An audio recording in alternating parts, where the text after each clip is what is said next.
Dalam pada itu, Rakuti dan para Winasyuka menjadi geram dan merasa heran karena tidak berhasil menemukan Jayanegara. Pertempuran telah selesai dilanjutkan dengan pemeriksaan semua ruang dan bangunan untuk menemukan Sri Jayanegara yang diyakini masih tetap berada di dalam dinding yang mengelilingi istana. Namun, bagaikan lenyap di telan bumi, Jayanegara dan pasukan Bayangkara pengawalnya hilang tidak diketahui di mana rimbanya. Rakrian Kuti merasa sangat penasaran dan curiga. Segenap sudut ruangan itu diperhatikannya dengan cermat. Rakuti bahkan melongok ke bawah tempat tidur, tetapi tidak ada sesuatu yang mencurigakan di kolong itu. Rakuti memperhatikan ruangan pribadi raja itu dengan lebih cermat lagi. Ditelusurinya dinding dan sudut-sudut ruangan. Bagaimana cara Jayanegara meloloskan diri? Tanya Rakuti pada diri sendiri. Tentu ada sebuah cara yang mereka gunakan untuk minggat tanpa ketahuan. Tidak mungkin mereka lenyap begitu saja, kecuali mereka bisa menghilang. Hingga akhirnya Rakrian Kuti mulai berpikir kemungkinan adanya pintu rahasia, bahkan lorong bawah tanah. Rakuti yang merasa jengkel luar biasa itu menggertaki seluruh ruangan dengan pandangan matanya. Jika Jayanegara belum berhasil diringkus, berkata Rakuti, hatiku sungguh tidak akan pernah tenang. Jayanegara nantinya akan menjadi duri dalam daging, karena bisa saja di kemudian hari ia menghimpun kekuatan dan membalas. Oleh karena itu, Jayanegara harus ditangkap. Aku tak ingin di dunia ini masih ada orang yang bernama Kalagemet. Kalagemet, Jayanegara harus ditangkap dan diumpankan ke kandang macan. Akhirnya, perhatian Rakuti tertuju pada meja batu di sudut ruangan. Justru karena meja itu terbuat dari batu dan bukan dari kayu, meja itu sungguh menarik perhatiannya. Geser meja itu, perintah Rakuti. Rapangsa dan Rayuyu juga dihinggapi rasa curiga pada meja batu itu. Mereka bergegas menggesernya. Semua yang hadir di ruangan itu terbelalak saat melihat di bawah meja memang terdapat sebuah lorong ke bawah tanah. Gila, umpat Rakuti kasar sekali. Rakuti benar-benar tak bisa menahan amarahnya. Keparat bangsat! Rakuti melongok ke dalam lorong, tetapi yang dilihatnya hanya gelap dan berwarna hitam. Didorong oleh rasa kecewa dan jengkel yang tidak tertahan, Rakuti berteriak keras. Suaranya bergema di lorong yang entah di mana ujungnya berada. Jayanegara! Teriak Rakuti dengan suara keras dan serak. Kau tak akan bisa meloloskan diri dari tanganku. Suara itu menggema memantul-mantul dan dengan sangat cepat menyusup ke ujung lorong. Jayanegara bahkan kaget oleh suara serak itu, seolah Rakuti berada pada jarak yang amat dekat. Jangan pedulikan tuanku, ucap Gajah Mada menenangkan. Jayanegara tidak menjawab dan terus berjalan mengikuti gerak langkah Gagak Bongol dan Lembang Laut. Lampu ublik yang mereka gunakan hanya bernyala kecil sehingga amat menyulitkan gerakan mereka. Dalam pada itu merah padam wajah Rakuti. Napasnya tersengal dan tersendat. Anak panah beracun yang mengenai lengan kanannya menyebabkan tubuhnya berkeringat. Dengan liar, Rakuti memandang semua orang.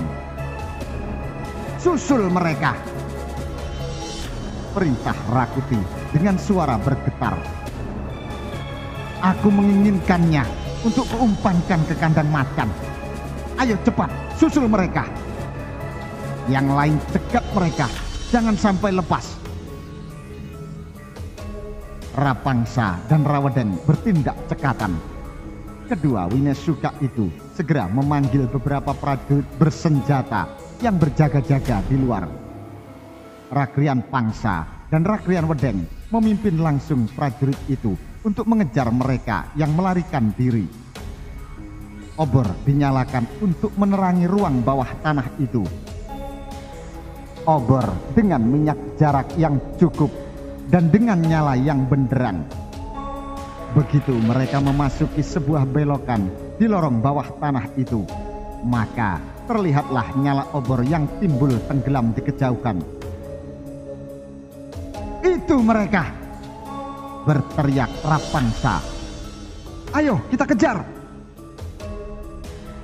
Rapangsa dan Rawedeng berjalan paling depan, disusul oleh sekitar 15 orang prajurit bawahannya. Dengan bergegas, mereka memburu sambil berteriak-teriak. Teriakan para prajurit itu sebagaimana halnya teriakan Ragrian Kruti, terdengar jelas sampai di ujung lorong. Gajah Mada meminta kepada para bayangkara itu untuk bergerak lebih cepat. Namun lorong itu ternyata bukanlah lorong yang pendek. Ujung lorong seolah tidak diketahui berada di mana. Bagi dua prajurit bayangkara yang bertugas membawa dua peti, perjalanan itu sungguh sangat menyiksa. "Kejar mereka!" teriak Rapangsa. "Kau akan lari kemana, Jayanegara?" teriak Rawedeng. Bekel Gajah Mada agak jengkel karena pasukannya kurang leluasa dalam bergerak, karena ublik yang mereka gunakan untuk menerangi lorong itu sesekali harus dijaga jangan sampai padam. Sebaliknya, bagi pasukan yang dipimpin oleh Rawedeng dan Rapangsa diuntungkan oleh cahaya ublik yang terlihat di depan. Teriakan bersahutan. Mereka yang memburu Jayanegara memantul-mantul dan bergema kemana-mana. Jarak mereka menjadi dekat. "Akan tembus di manakah lorong ini, tuanku?" bertanya pimpinan pasukan khusus Bayangkara. "Sebentar lagi kita akan sampai," jawab Jayanegara. Apa yang dikatakan Jayanegara benar. Setelah melewati sebuah belokan, ujung lorong telah kelihatan. Samar-samar gelap gulita mulai temaram cahaya yang jatuh dari permukaan tanah. Gagak Bongol kurang waspada, obor di tangannya tiba-tiba padam. "Sial!" desis Gagak Bongol. "Ayo cepat!" perintah Gajah Mada. "Kita harus cepat sampai di ujung lorong itu. Ayo!"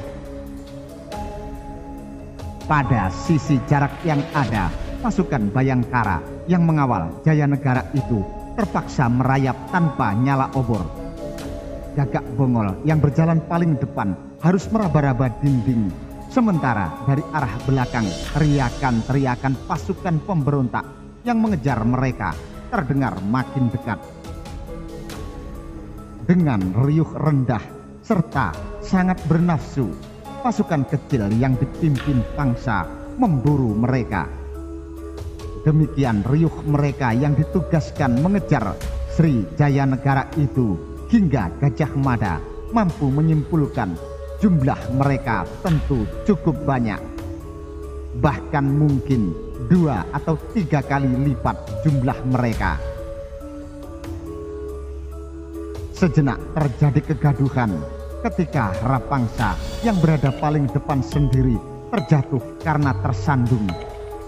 Disusul oleh mereka yang berada di belakangnya Dengan obor, mereka menerangi sosok mayat yang tergeletak itu. Di depan, Gajah Mada meminta untuk bergegas.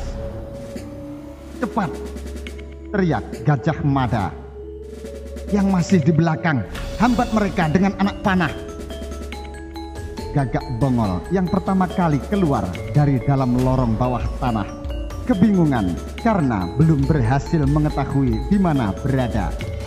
Karena tempat itu berada dalam pekarangan dikelilingi oleh dinding yang tinggi. Setelah Gagak Bongol disusul kemudian oleh Lembang Laut dan Sri Jaya Negara, Gajah Mada tidak segera naik. Bekel pimpinan Bayangkara itu memilih memberi kesempatan pada anak buahnya satu persatu untuk naik. Rawadeng dan Rapangsa mengalami sedikit hambatan karena anak panah yang dilepas berhamburan. Akhirnya, setelah dengan susah payah, semua pengiring Sri Jaya Negara telah sampai di atas permukaan tanah. Gagak Bongol bertindak cekatan. Sebuah batu besar anak gajah yang tergeletak tak jauh dari tempat itu segera digeser dan didorong beramai-ramai untuk menyumbat ujung lorong itu. "Gila!" umpat Rawadeng. Rawadeng mencak-mencak ketika akhirnya menyadari upaya mengejar Jaya Negara di lorong bawah tanah itu sia-sia. Ujung lorong itu telah tersumbat oleh sebuah batu yang amat besar. "Bagaimana, Wadeng?" tanya Pangsa. Rawadeng menggigil menahan marah. Pekerjaan menelusuri lorong bawah tanah itu bukan pekerjaan mudah. Setelah sampai di ujung, dengan licik dan pengecut Gajah Mada menyumbat lorong itu. Rawadeng merasa mendadak sesak napas. "Kita kembali," perintah Rawadeng. Apa boleh buat, meskipun kecewa, Rawadeng dan Rapangsa harus kembali ke arah semula. Pekerjaan kembali itu ternyata bukan pekerjaan yang gampang. Udara terasa makin pengap, seolah mereka harus memperebutkan udara yang jumlahnya amat terbatas. Bekel Gajah Mada menebar pandang. "Di mana kita ini?" tanya Bayangkara Pradamba yang juga bernama Gajah Enggon. Bekel Gajah Mada manggut-manggut. Gajah Mada mengenali tempat itu dengan baik. "Kita berada di pekarangan Wisma Kepatihan." Gajah Mada menjawab. "Gagak Bongol, periksa di depan." Hanya dengan sebuah isyarat, dengan cepat pasukan kecil itu bergerak mencari perlindungan yang ada di tempat itu. Masing-masing lenyap di balik pohon, bertiarap di antara semak perdu dan melenting ke balik semak. Gajah Mada sendiri mengamankan Jaya Negara di balik pohon mangga yang besar. Sejenak kemudian, Gagak Bongol telah kembali. "Bagaimana?" tanya Gajah Mada sambil menahan suaranya. "Wisma ini telah dikuasai oleh pemberontak. Aku tak melihat Mahapatih Tadah. Sangat mungkin Mahapatih Tadah diringkus oleh musuh dan sekarang nasibnya entah bagaimana." Gagak Bongol menjelaskan dengan sigap. "Bagaimana nasib Paman Tadah?" bisik Jaya Negara. "Kita belum tahu, tuanku," jawab Gagak Bongol. "Tetapi kita semua akan segera memperoleh jawabannya." Suasana hening. "Ada berapa jumlah mereka?" bisik Gajah Mada. "Sekitar 20 orang, Kakang Bekel," jawab Gagak Bongol. Gajah Mada manggut-manggut dan berpikir. "Butuh berapa orang untuk mengamankan depan?" Bekel Gajah Mada bertanya. Gagak Bongol diam sesaat. "Aku butuh 2 orang, Kakang," jawab Gagak Bongol. Kami bertiga kurasa cukup untuk membungkam mereka. Bekel Gajah Mada menebar pandangan. Anak buahnya yang semula melenyapkan diri bermunculan kembali. Gajah Mada mengangkat tangan kanannya mengepal sebagai permintaan agar anak buahnya tidak ada yang mengeluarkan suara. Dengan isyarat tangan, Gajah Mada memberi perintah kepada Gagak Bongol, Lembang Laut, dan Gajah Pradamba untuk bergerak. Mereka yang ditunjuk berlarian dengan gesit, nyaris tidak menimbulkan suara. Gajah Mada kembali memberi isyarat pada anak buahnya untuk melenyapkan diri di balik semak atau di bayangan pohon. Ketika memandang ke arah langit, Gajah Mada merasa cahaya matahari agak kekuningan. Beberapa ekor burung gagak dan burung pemangkan bangkai yang hidungnya sangat peka terhadap bau darah beterbangan berputar-putar. Dengan sebuah isyarat, Bongol memberi tugas. Gesit dan Trengginas, Lembang Laut, dan Gajah Pradamba berlalian lewat pinggitan serta ada kalanya melenyapkan diri di balik dinding. Gagak Bongol yang bertugas mengamankan ruang dalam melihat dua orang prajurit pemberontak sedang berjalan mondar-mandir. Dua buah pisau beracun segera dikeluarkannya dari balik lengan bajunya. Dengan perhitungan yang cermat dan akurat, Gagak Bongol mengayunkan tangannya. Dengan deras mendorong pisau itu untuk terbang tenggelam di masing-masing dada sasarannya. Dua orang prajurit bernasib sial itu ambruk. Matanya melotot seperti akan lepas. Gagak Bongol menyaksikan saat dua prajurit itu sekarat untuk kemudian memamerkan tarikan napasnya yang terakhir. Gagak Bongol melangkahinya serta masih menyempatkan diri meludahi prajurit pemberontak itu. Gagak Bongol melenting dan bersembunyi di balik pintu. Seorang prajurit pemberontak yang barangkali memperoleh mimpi buruk sebelumnya dengan tenang membuka pintu sambil membawa makanan. Dengan sigap, Gagak Bongol mencekik lehernya dari belakang. Sebuah kunci tangan yang amat kuat menyebabkan prajurit itu tidak bisa bernapas dan lehernya patah. Ketika Gagak Bongol melepaskannya, tubuh prajurit itu jatuh terkulai. Tidak ada lagi orang yang ada di dalam ruangan itu. Sebaliknya, Lembang Laut mengintip halaman. Ada 5 orang prajurit yang sedang duduk bersandar di dinding. Mereka tertawa-tawa antara satu dengan lainnya. Lembang Laut segera mengangkat busurnya dan 5 buah anak panah langsung dipasang pada tali rentang busur itu.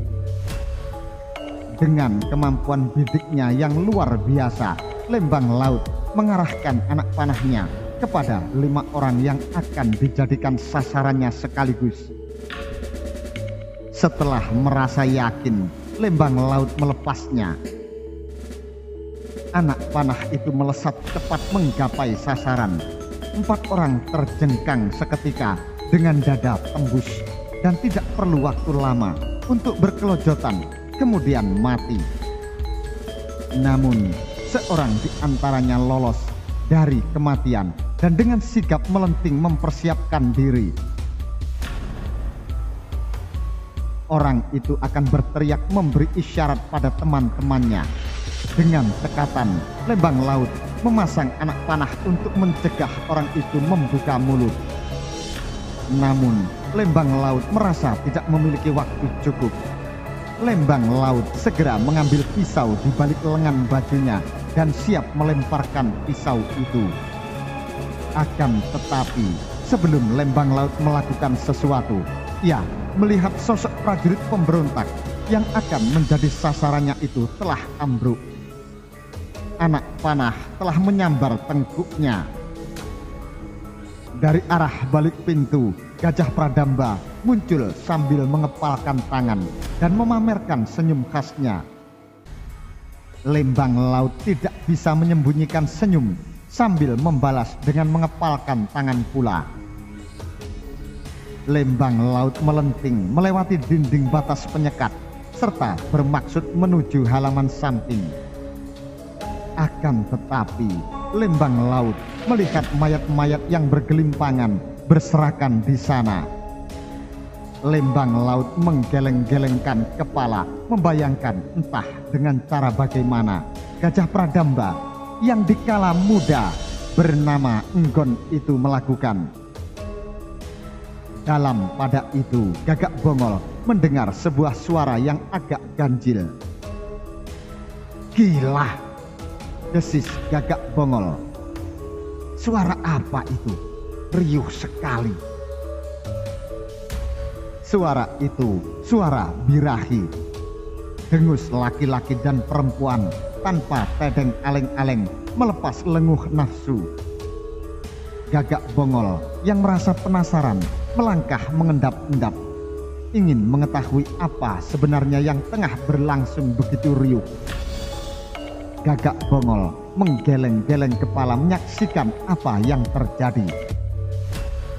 Seorang prajurit berpangkat lurah menilik tanda kepangkatan yang dimilikinya tengah menggeluti seorang perempuan yang mengimbangi dengan tidak kalah bernafsu.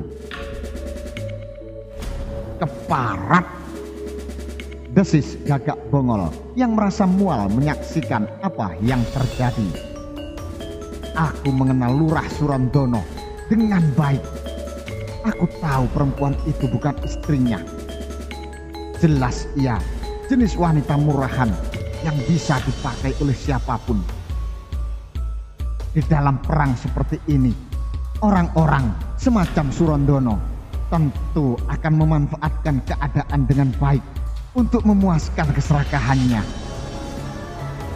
Bongol mendekat. Dari endong busur, Gagak Bongol mengambil sehelai anak panah. Dengan ujung anak panah itu, Gagak Bongol menyentuh punggung lurah prajurit Surandono. Surandono merasa amat terusik oleh sentuhan anak panah itu. "Tunggu!" teriak Surandono. "Aku masih belum selesai. Tunggu giliranmu." Gagak Bongol hanya mendengus. Dengan sekali ayun, pedang di tangan kanannya menyambar deras ke arah Surandono yang langsung berteriak keras meregang nyawa. Perempuan yang digeluti Surandono terbelalak amat kaget. "Waktumu hanya sedikit untuk pergi dari hadapanku," berkata Gagak Bongol dengan nada amat sangar. "Cepat pergi, atau kau memilih mati menyusul laki-laki ini." Dengan gugup, wanita itu menyambar pakaiannya, menutupi tubuhnya ala kadarnya, lari tunggang langgang meninggalkan tempat itu. Begitu gugup wanita itu sampai harus jatuh bangun saat melintasi pintu. Gagak Bongol menyiapkan sehelai pisau terbang ketika pintu berderit. Ternyata Pradamba dan Lembang Laut muncul dari pintu itu. "Bagaimana?" tanya Gagak Bongol. Gajah Pradamba tidak menjawab.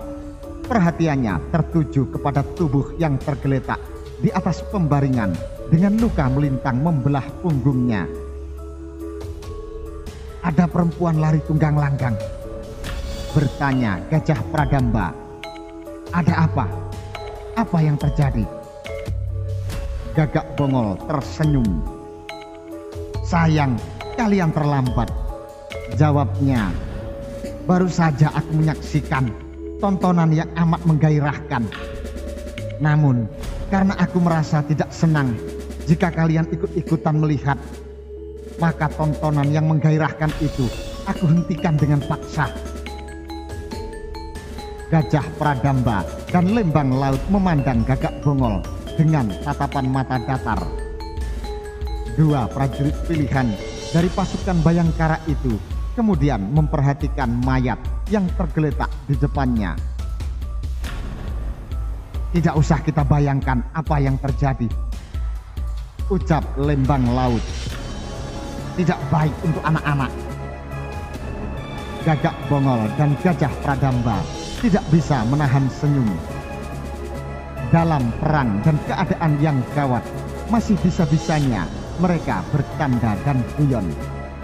Ketika prajurit pilih tanding dari kesatuan khusus pasukan Bayangkara itu kemudian memeriksa segenap ruang, namun mereka tidak bisa menutupi kecemasan atas nasib Mahapatih Aryo Tadah. Tentu telah terjadi sesuatu padanya. "Laporkan kepada Kakang Bekel Gajah Mada," ucap Gagak Bongol kepada Lembang Laut. "Katakan, Wisma Kepatihan telah dibersihkan." Tanpa banyak bicara, Lembang Laut meninggalkan tempat itu.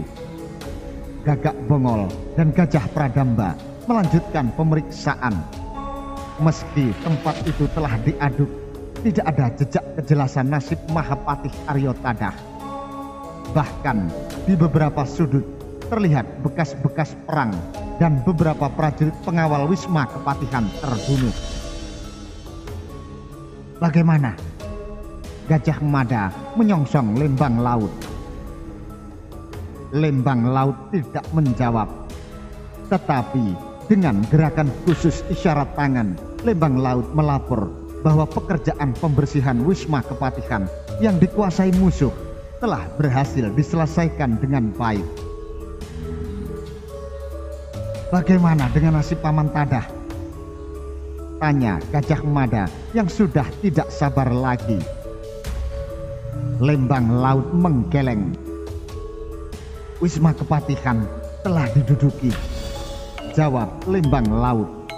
"Sangat mungkin Mahapatih Tadah digelendeng, dihadapkan kepada Rakuti. Jika Mahapatih Tadah dibunuh, tentu kami temukan mayatnya." Gajah Mada cemas. Berbagai kemungkinan bisa saja terjadi dan menimpa Mahapatih Tadah. Mungkin saja Rakuti menjadi gila dan menghabisi hidup orang kedua yang amat berkuasa di Majapahit itu. Akan tetapi mungkin pula Rakrian Kuti masih menyimpan rasa hormat kepada Mahapatih Tadah dan tak mengambil keputusan buruk terhadapnya. Apalagi apabila Rakuti pintar berbuat buruk kepada Mahapatih Tadah yang dicintai dan dihormati orang banyak, justru akan mengundang kebencian kepadanya. "Mari kita masuk ke dalam wisma." Bekel Gajah Mada menjatuhkan perintahnya. Tanpa bersuara, para prajurit Bayangkara yang mengiring Jayanegara memasuki Wisma Kepatihan dari pintu belakang.